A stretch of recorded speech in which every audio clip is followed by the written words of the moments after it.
Hello, magandang araw sa inyo lahat. So meron tayong kabayan na post sa Facebook group sa Pinoy sa Hungary. Ito yung sinabi niya. Ano daw dapat niyang gawin sa medical para walang ma-detect? So sasabihin ko yung experience ko, no. So ako noon nung nag-umpisa na ako mag-apply ng abroad. So itinigil ko na yung mga pagkain na alam kong madedetect, no? Yung ba, para makaiwas ba. Unang-una, hindi na ako uminom ng soft drinks. Ang iniinom ko na lang is pineapple juice tsaka yung buko juice. Yung ano lang, yung tubig ng buko, yun lang. Tapos yun ang iniinom ko. Tapos tubig syempre. Pero most of the time, every siguro 3 times a week, nagbubuko juice ako. Tapos yung pineapple juice for a week lang, no? So ayun ang lagi kong iniinom na liquid. Tapos binawasan ko kumain ng baboy. Puro ko isda. Yeah, isda, itlog, ganun, gulay, number one, gulay. Tapos hindi na ako inom ng soft drinks. Yan, wag kayong iinom ng soft drinks, tapos wag kayong inom ng alak.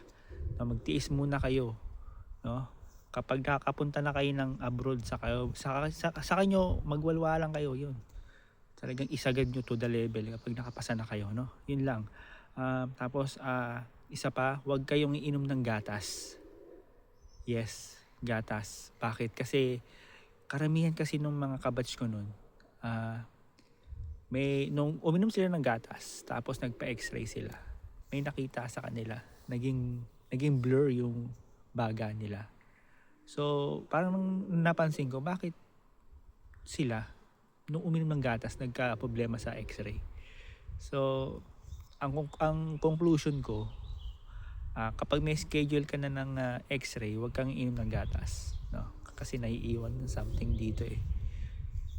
Napansin ko kasi hindi lang isang tao nangyari yun, marami, siguro 5 sila. Iisa lang sinasabi, uminom ako ng gatas. Ako hindi ako uminom ng gatas, pineapple juice lang.